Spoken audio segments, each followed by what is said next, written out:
기본 구호 하나님의 속성 예수 그리스도. 속성이란 어떤 사물의 본래적인 성질을 말합니다. 즉 특성, 특징의 성질을 말하며 사물의 근본적인 규정을 나타내는 성질, 동작, 상태, 관계를 말합니다. 요한복음 3장 16절에 독생자를 주셨으니 하므로 하나님의 아들입니다.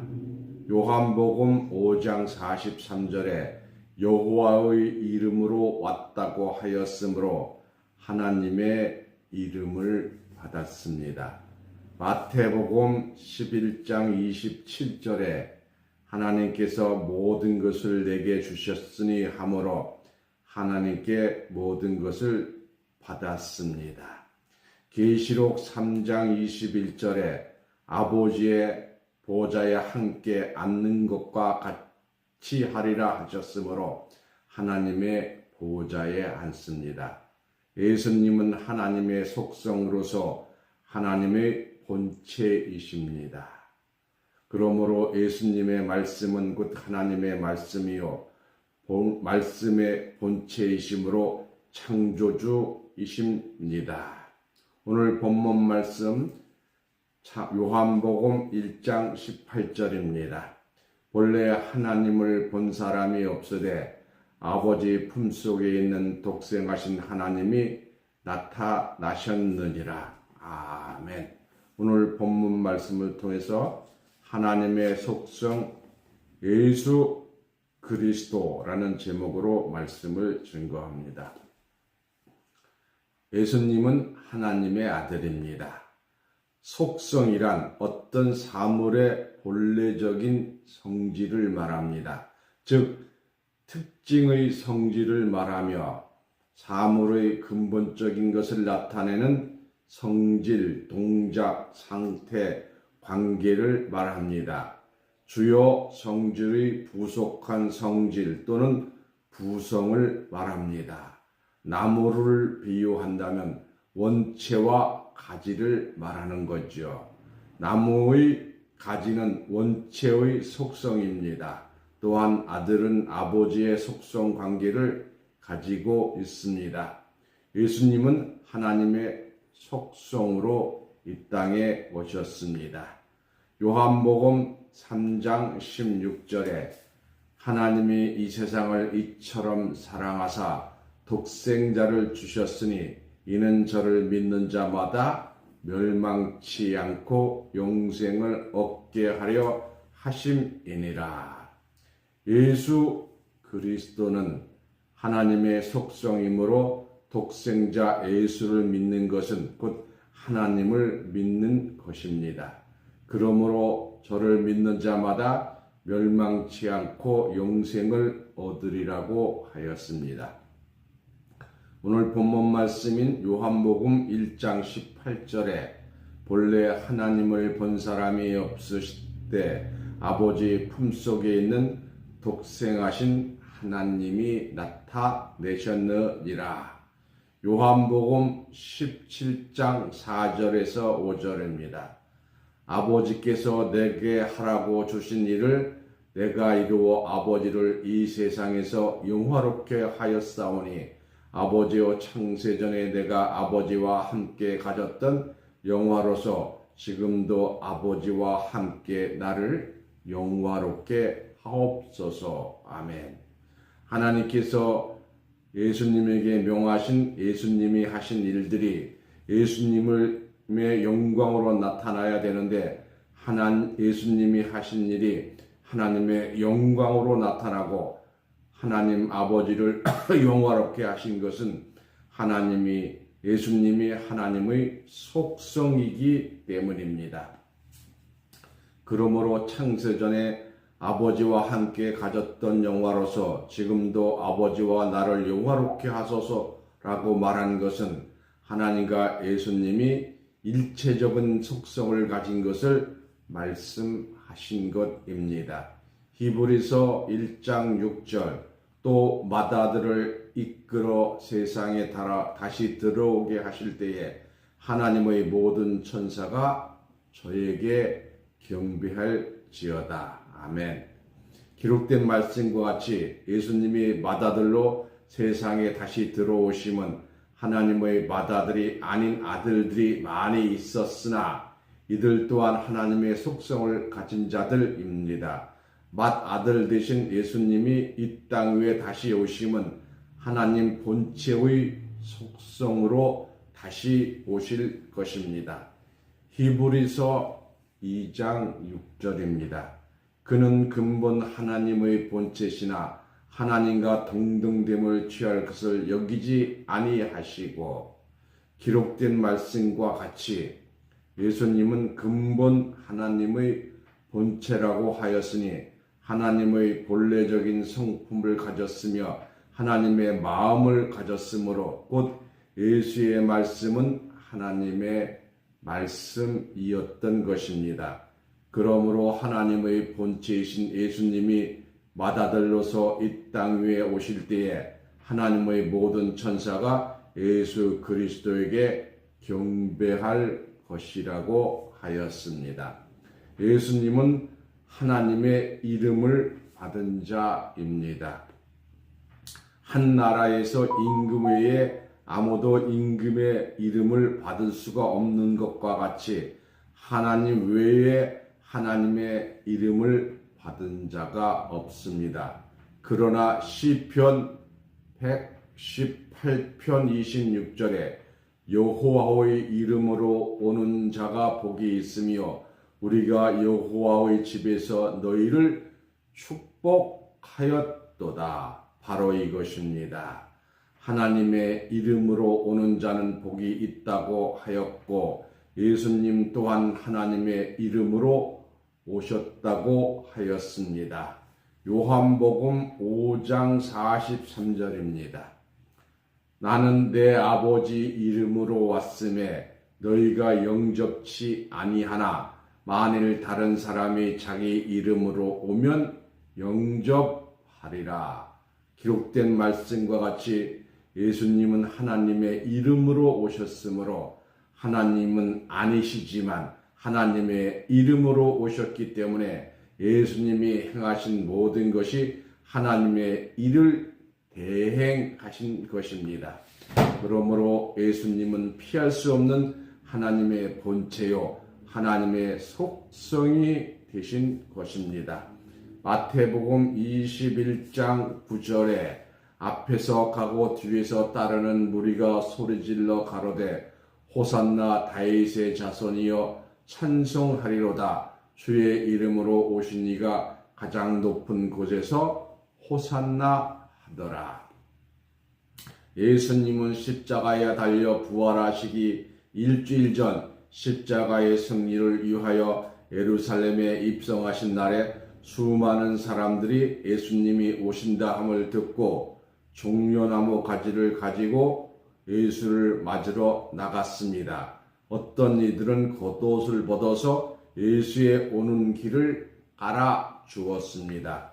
기록된 말씀과 같이 앞에서 가고 뒤에서 따르는 무리가 호산나 다윗의 자손이라고 외치며 주의 이름으로 오시는 이라고 찬양하였으니 예수님은 하나님의 이름으로 이 땅에 오셔서 하나님의 본체적인 일을 행하심으로써 하나님의 속성으로서 부족함이 없는 하나님의 맏아들의 도리를 다하였습니다. 예수님은 하나님께 모든 것을 받았습니다. 마태복음 11장 27절 내 아버지께서 모든 것을 내게 주셨으니 아버지 외에는 아들을 아는 자가 없고 아들과 또 아들의 소원대로 계시받는 자 외에는 아버지를 아는 자가 없느니라. 아멘. 기록된 말씀과 같이 하나님께서 모든 것을 받으신 예수님은 하나님의 본체적인 권세와 영광을 받으신 것이므로 속성 이상의 하나님의 것을 가지신 분이 되었습니다. 그러므로 하나님의 본성의 사랑을 하나님을 대신해서 이 땅에 행하신 것입니다. 누가복음 22장 29절 내 아버지께서 나라를 내게 맡기신 것 같이 나도 너희에게 맡겨 하나님 아버지께서 하나님의 나라를 예수에 맡겼다고 하였으니 하나님 나라의 왕권을 받음으로써 하나님의 속성으로서 하나님의 일을 행하신다는 것을 알 수가 있습니다. 요한복음 5장 22절 아버지께서 아무도 심판하지 아니하시고 심판을 다 아들에게 맡기셨으니 하나님의 가지신 심판 권세를 다 예수께 맡기신 것은 하나님의 속성을 가졌으므로 예수님의 심판은 하나님의 원하시는 대로 심판하실 것을 믿고 있기 때문입니다. 계시록 2장 26절에서 27절 보겠습니다. 이기는 자와 끝까지 내일을 지키는 그에게 만국을 다스리는 권세를 주리니 그가 철장을 가지고 저희를 다스려 질그릇 깨트리는 것과 같이 하리라. 나도 내 아버지께 받은 것이 그러하니라. 아멘. 두아디라 교회에 대한 인자 같은 이의 약속은 상상을 초월하는 심판의 권세를 가진 약속입니다. 만국을 철장으로 다스리는 권세를 준다고 하셨고 또 예수별인 새벽별을 준다고 하였습니다. 이 권세는 예수님이 하나님께 받은 것인데 이기는 자에게 준다고 하였으므로 예수가 아니요 예수 믿는 자 중에 이기는 자로 예수보다 더 큰 일을 할 자에게 만국을 철장으로 다스릴 권세를 주실 것입니다. 이는 온 세상을 심판하는 심판자의 권세를 예수가 아닌 예수 믿는 이기는 자가 받게 될 것입니다. 그러므로 두아디라 교회의 사자는 세계를 지배하는 권세를 받을 것을 약속하였습니다. 뿐만 아니라 인자 같은 이가 이기는 자에게 새벽별을 주리라고 하였습니다. 새벽별은 예수별입니다. 새벽별은 하나님이 지구를 창조할 때에 그때 함께 있었던 새벽별들로서 그들은 하나님의 아들들이라고 하였습니다. 새벽별은 새벽에 뜨는 별로서 잠시 하늘에서 반짝일 뿐이요 새벽별이 지는 순간 어둠을 헤치고 밝은 태양이 뜨고 어둠이 없습니다. 예수의 새벽별은 2000년 동안 새벽별로 반짝이고 지상 천국의 밝은 새벽의 새날이 오지 않았습니다. 그러나 이제 이기는 자가 예수로부터 새벽별을 받고 그 빛이 세상에 비치는 머지않은 그날 지상 천국의 밝은 태양빛이 천국의 새 아침에 솟아오를 것입니다. 이기는 자는 어떤 자인가? 요한일서 5장 4절 5절에 예수 믿는 자로서 예수님처럼 세상을 이기는 자요 영적인 7교회의 사자 중에 두아디라 교회의 사자가 세상을 이기는 날 새벽별을 사라지고 휘황찬란한 지상천국의 새 아침이 열릴 것입니다. 요한복음 6장 27절에 썩는 양식을 위하여 일하지 말고 영생하도록 있는 양식을 위하여 하라. 이 양식은 인자가 너희에게 주리니 인자는 아버지 하나님의 인치신 자니라. 아멘 하였습니다. 예수님은 하나님의 보좌에 앉습니다. 계시록 3장 21절에 이기는 그에게는 내가 내 보좌에 함께 앉게 하여 주기를 내가 이기고 아버지 보좌에 함께 앉는 것 같이 하리라. 아멘. 예수님이 이긴 자가 되어 하나님의 보좌에 앉는 것과 같이 이기는 자는 예수님의 보좌에 함께 앉게 하여 주신다고 하였습니다. 이 예수님이 하나님의 보좌에 앉으실 것을 예언한 말씀입니다. 예수님이 지금은 하나님 보좌에 계시지 아니하고 하나님 보좌 우편에 계십니다. 예수님이 언제 하나님 보좌에 갈 것인가? 원수가 발등상 되게 하실 때까지 보좌 우편에서 기다린다고 하였으므로 원수가 발등상 되면 보좌 우편에 계신 주님께서는 하나님의 보좌에 좌정하게 될 것입니다. 발등상이란 무엇인가? 책을 올려놓는 것은 책상, 밥을 올려놓는 것은 밥상이라고 합니다. 발등상은 발을 올려놓는 받침대를 말합니다. 원수가 발등상 되는 것은 사단이가 예수 발 아래 굴복되는 것을 말합니다. 사단이가 그리스도에게 굴복하고 세상 나라가 계시록 11장 15절 말씀과 같이 그리스도의 나라가 될 때에 보좌 우편에 계신 주님께서 하나님 보좌에 좌정하심으로 하나님의 본체의 주인 되심이 영원하실 것을 말씀하심으로 하나님의 속성인 예수 그리스도는 영원하신 하나님이신 것을 알 수가 있습니다. 아버지 보좌에 함께 앉게 됨으로써 하나님 보좌 안에 예수의 보좌가 있고 예수의 보좌에 이기는 자가 앉게 되므로 삼위일체 보좌가 형성되는 것입니다.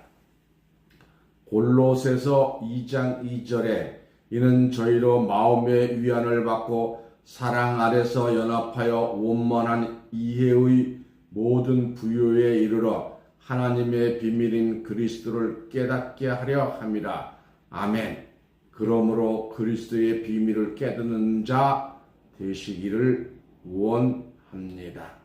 빌립보서 2장 6절 다시 봅니다. 그는 근본 하나님의 본체시나 하나님과 동등됨을 취할 것으로 여기지 아니하시고 하셨어요. 계시록 3장 14절에 라오디아 교회의 사제에게 편지하시기를 아멘이시여 충성되고 참된 증인이시여 하나님의 창조의 근본이 빌라델피아인 이가 가라사대 아멘이시여 충성되고 참된 증인이시여 하나님의 창조의 근본이신 신이 나타나셨습니다. 창조의 근본이 되신 분은 예수님입니다. 예수님은 하나님의 속성으로서 하나님의 본체이십니다. 그러므로 예수님의 말씀은 곧 하나님의 말씀이요 말씀의 본체시며 창조주이십니다. 예수님은 하나님의 속성으로서 하나님의 본체이시다라는 것을 굳게 믿는 존귀한 자들 되시기를 예수님 이름으로 축원합니다. 아멘. 이상으로 말씀을 마치겠습니다.